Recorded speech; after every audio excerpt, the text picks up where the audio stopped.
প্রিয় শিক্ষার্থী, আশা করি আপনারা সবাই ভালোই আছেন। আমি রাজু দাশগুপ্ত, নূরজাহান মহিলা বিএম কলেজ, মুল্লারহাট, বাগেরহাট। আপনারা যারা এইচএসসি বিএমটি দ্বাদশ শ্রেণীতে পড়েন, আপনাদের একটা ভয়ের বিষয় হচ্ছে হিসাব বিজ্ঞান নীতি প্রয়োগ 2। হিসাব বিজ্ঞান নীতি প্রয়োগ 2তে আপনি যদি সহজে পাস করতে চান, আপনাকে অবশ্যই 3 থেকে 4টা অঙ্ক আপনার শিখে যেতে হবে, যাতে পরীক্ষার হলে যে অঙ্ক পারেন না পারেন ছকটা অন্ততপক্ষে কেটে এসে ভিতরে কিছু লিখতে পারেন। তা আমি একটা অঙ্ক নিয়ে আলোচনা করব। যারা একেবারে দুর্বল, আমার নিয়মগুলো ফলো করবেন। একটা অঙ্ক শেষ পর্যন্ত যদি নাও করতে পারেন, তাহলে আপনি 7-এর ভিতরে ন্যূনতম 4 নম্বর পাবেন। সেই বিষয়ে না পেরেও 4 নম্বর পাওয়া যায় কিভাবে, সেই বিষয়টা একটু লক্ষ্য করেন। প্রিয় শিক্ষার্থী, আমি যে বিষয়টা বলতে চাচ্ছিলাম সেটা হচ্ছে কি, যে পরীক্ষায় আমাদের একটা গুরুত্বপূর্ণ বিষয়, সেটা হচ্ছে কি শেয়ার ইস্যু করার নিয়ম। শেয়ার ইস্যু কি আমরা সেটা একটু বুঝবো।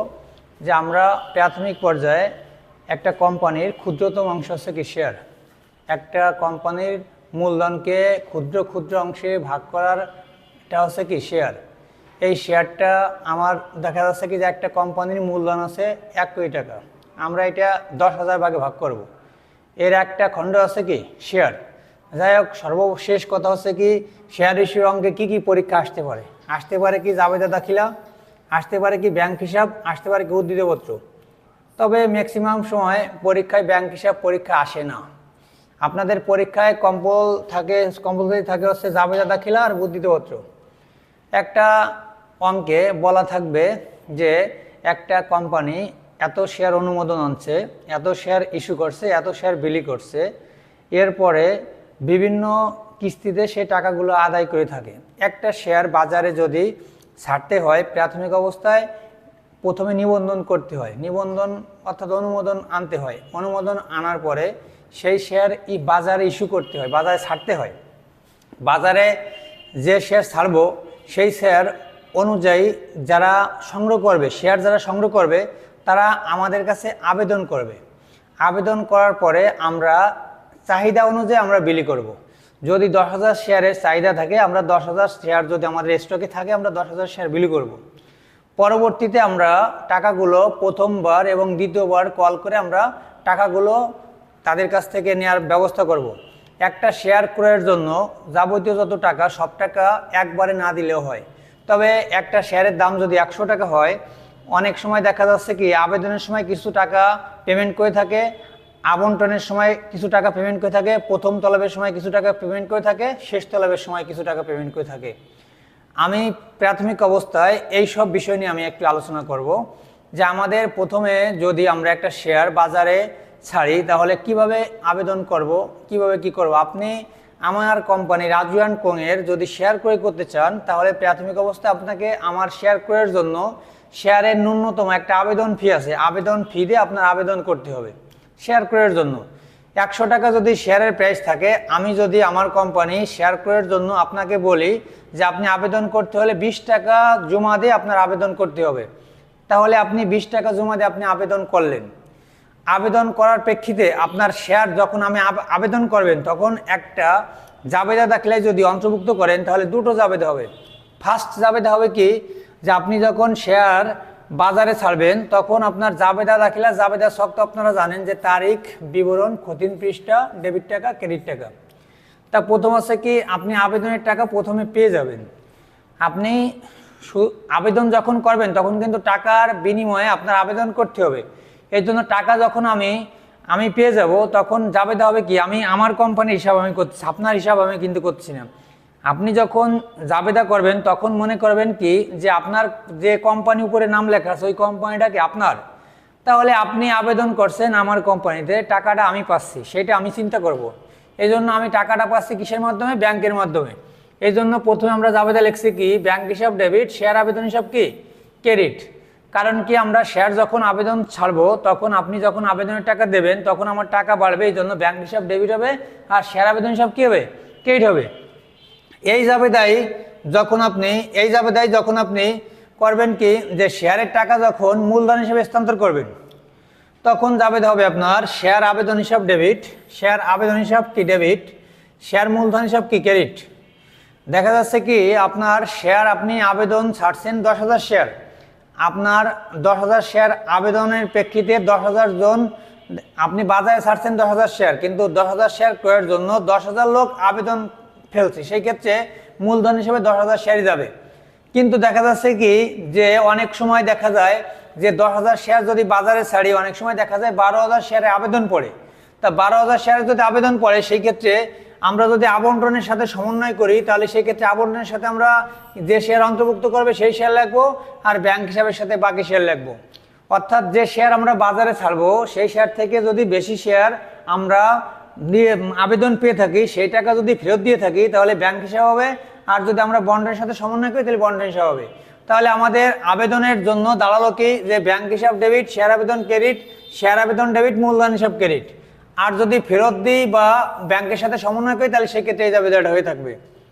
পরবর্তী কিস্তি, তাহলে প্রথম কিস্তি আমরা শিখলাম কি আবেদন, পরে কিস্তি হচ্ছে কি আবন্টন। তা আবন্টনের জন্য যদি আমরা আবেদন করি, শেয়ার আবন্টন ডেবিট, শেয়ার মূলধন ডেবিট ক্রেডিট, আর হচ্ছে কি শেয়ার অধিকার কি ক্রেডিট। এখানে আপনারা বলতে পারেন যে আমি ডেবিট এবং ক্রেডিট কোনো কিছুই কিন্তু উল্লেখ করিনি। বিষয়টা হচ্ছে কি আধুনিক পদ্ধতিতে ডেবিট এবং ক্রেডিট কোনো কিছুই লেখা লাগে না, ডেবিট যে বরাবর থাকবে, ক্রেডিটটা একটু স্পেস দিয়ে সরাই লিখলে একেবারে সহজ বিষয়টা হয়ে যাবে। তা আপনি যখন শেয়ার এর টাকা বাজারে আপনি ছাড়বেন, শেয়ার যখন আপনি যখন শেয়ার বন্টন করবেন প্রাথমিক অবস্থায়, প্রথম শুধুমাত্র যে জাবেদাটা করবেন সেই জাবেদায় প্রথমে ব্যাংক হিসাব আসবে, কিন্তু পরবর্তী যে জাবেদাগুলো করবেন সেই জাবেদায় প্রাথমিক অবস্থায় আগে আপনার তার মূলধন হিসাব আসবে, পরে আপনি টাকা পাবেন। আগে টাকা চাবেন, পরে টাকা পাবেন, কিন্তু আবেদনের টাকাটা প্রথমে আপনি আগেই থেকে আপনি পেয়ে যাবেন, আর পরে সব টাকা ব্যাংকের মাধ্যমে পরে পাবেন। বিষয়টা হচ্ছে কি আপনি যে জাবেদাই করেন একইভাবে হবে। আমি বিষয়টা একটু ক্লিয়ার করি পরবর্তীতে।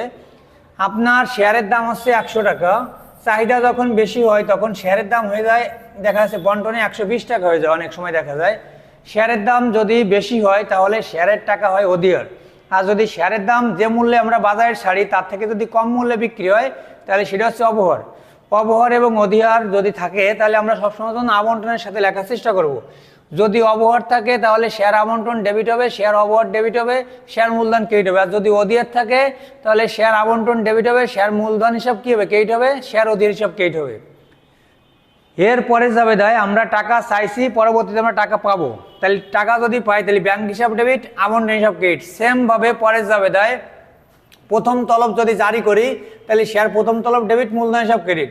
পরবর্তীতে আমরা টাকা পাবো ব্যাংক হিসাব ডেবিট, শেয়ার প্রথম তলব হিসাব ক্রেডিট। যদি কোনো কুদ্দুসির টাকা বকে থাকে সেই ক্ষেত্রে বকে তলব হিসাব হবে, যদি না থাকে হবে না। পরবর্তীতে যদি অগ্রিম কোনো টাকা পাই তাহলে ব্যাংক হিসাব ডেবিট হবে, অগ্রিম হিসাব ক্রেডিট হবে। একেবারে প্রথম থেকে আমি লাস্ট অবধি জাবেদাগুলো যদি আপনি বুঝতে পারেন তাহলে অঙ্ক একেবারে ইজি, একেবারে সহজভাবে আপনি করতে পারবেন। জাবেদা 1 নম্বর হচ্ছে আবেদন, 2 নম্বর হচ্ছে আবন্টন, 3 নম্বর হচ্ছে তলব। তলব হচ্ছে প্রথম তলব এবং লাস্ট তলব। প্রত্যেকটার জন্য একই রকমের জাবেদা, আপনার প্রথমে আবেদনের টাকা আগে পাবেন। এই কারণে আপনি আবেদনে লেখছেন কি যে ব্যাংক হিসাব ডেবিট, শেয়ার আবেদন ক্রেডিট। পরের জাবেদা লেখছেন কি শেয়ার আবেদন ডেবিট, শেয়ার মূলধন ক্রেডিট। আপনি যদি বন্টনের টাকা আগে পাইতেন তাহলে ব্যাংক হিসাব ডেবিট হতো না, কিন্তু শুধুমাত্র আবেদনের টাকা আগে পাবেন বিধায় ব্যাংক হিসাব ডেবিট হয়েছে, আর মূলধন হিসাব এখানে আবেদন হিসাব ক্রেডিট হয়েছে, আর শেয়ার আবেদন ডেবিট, মূলধন হিসাব ক্রেডিট হয়েছে। আবন্টনের ক্ষেত্রে আগে মূলধনের জাবেদা করতে হবে আর পরে ব্যাংক হিসাবে জাবেদা করতে হবে, গেল। পরবর্তী তলেবও আগে মূলধনের জাবেদা করতে হবে, পরে ব্যাংক হিসাবে জাবেদা করতে হবে। কিছু কিছু সমস্যা থাকে আমাদের, যদি আবেদনের সময় অতিরিক্ত আবেদন পাই সেক্ষেত্রে একটু সমস্যা থাকে। কিছু কিছু অঙ্কে যদি আপনার অধিকার থাকে তাহলে আপনার আবন্টনের সময় সমস্যা থাকে। যদি বকেয়া প্রথম তলবের সময় বকেয়া থাকে তাহলে সমস্যা থাকে, আর যদি অগ্রিম পাই তাহলে আমাদের সমস্যা থাকে। তাছাড়া আমাদের কোনো সমস্যা থাকে না। কারণ কি শেয়ারের ব্যবসা শুরু করতে গেলে আপনি যখন আবেদন পাবেন তখন কিন্তু কম বা বেশি আবেদন আপনি পাইতেই পারেন, এটা স্বাভাবিক বিষয়। কম বা বেশি আবেদন পাইতে পারেন, এটা স্বাভাবিক বিষয়। অনেক সময় দেখা যায় কি শেয়ারের চাহিদা অনুযায়ী শেয়ারের দাম বৃদ্ধি করে, অনেক সময় দেখা যায় কি শেয়ারের চাহিদা অনুযায়ী শেয়ারের দাম কি করে, হ্রাস করে। আবার যখন শেয়ার তলবের টাকা আমরা জারি করি তখন আমরা মূলধন হিসেবে স্থানান্তর করি। টাকা যখন আমরা চাই তখন কিন্তু অনেকে দেয়, অনেকে আবার কি দেয় না। এরপরে আবার অনেকে অগ্রিম দিয়ে দেয়, এরকম আছে না। আমরা যখন প্রাইভেট পড়াই তখন অনেকে আছে কি টাকা ঠিক মতন পেমেন্ট করে না, সেটা হচ্ছে বকেয়া। আর যদি আগামী মাসের টাকা আমাদের যদি এই মাসে রানিং মাসে দিয়ে দেয় তাহলে সেটা হচ্ছে কি অগ্রিম। এই বিষয়ে আপনাদের কোনো সন্দেহ নেই। এরপরে আমরা পরবর্তীতে ব্যাংক হিসাব কিন্তু পরীক্ষা হলে করতে বলবে না, তাও কিন্তু আমাদের করতে হবে। ব্যাংক হিসাব যদি আমরা করি, ব্যাংক হিসাবটা একটু লক্ষ্য করি যে ব্যাংক হিসাব যদি করি শেয়ার আবেদনে দেখা যাচ্ছে আমরা 10,000 টাকা পাইছি, সেই টাকাটা আমরা 10,000 টাকা ডেবিট করব। শেয়ার আবেদনে আবার যদি 5,000 টাকা ফেরত দিয়ে থাকি তাহলে আমরা 5,000 টাকা এখানে লিখবো। আবন্টনে যদি আবার 10,000 টাকা পাই, এই 10,000 টাকা আমরা লিখবো। প্রথম তলবে যদি 10,000 টাকা পাই আমরা এই 10,000 টাকা লিখবো। অগ্রিম তলবে যদি 10,000 টাকা পাই 10,000 টাকা লিখবো। এই জায়গার ডেবিট ব্যালেন্স এখানে যাবে 10,000। ডেবিট ব্যালেন্স থেকে 5,000 যদি কমে যায় 5,000 থাকবে। এখান থেকে 10,000 যদি বাড়িয়ে যায় 25,000 না 15,000, 10,000 বাড়লি 25,000, 10,000 বাড়লি কত 35,000। এই 35,000-এর ব্যালেন্স শেষ। এটা হচ্ছে চলমান জেড ছক। এই ছকে অনেকে চেনে না, এই সহজ পদ্ধতি। এটা উদ্ধৃতপত্র করার সময় আমাদের যে নিয়মকানুনগুলো ফলো করা লাগবে সেটা হচ্ছে কি, প্রথমে ব্যাংক হিসাব হবে। এই ব্যাংক হিসাবে এখানে যে টাকা থাকবে সেই টাকাটা আপনি এখানে লিখবেন 35,000 টাকা। এই 35,000 টাকা টোটালের যোগফল পরের পেজে নামাই নেবেন। পরবর্তীতে এই যে টাকাটা পাবেন এই টাকাটার নাম হচ্ছে মোট সম্পত্তি। মোট সম্পত্তি ক্লিয়ার। আপনি বাজারে যে শেয়ার অনুমোদন আনবেন সেই শেয়ারের সংখ্যা এখানে হবে। আপনি যে শেয়ার বিলি করবেন সেই শেয়ারের সংখ্যা এখানে হবে। আপনি যে শেয়ার তলব করবেন সেই শেয়ারের সংখ্যা এখানে হবে। আপনার যে বকেয়া তলব থাকবে সেই বকেয়া তলবের টাকা এখানে বাদ দেবেন।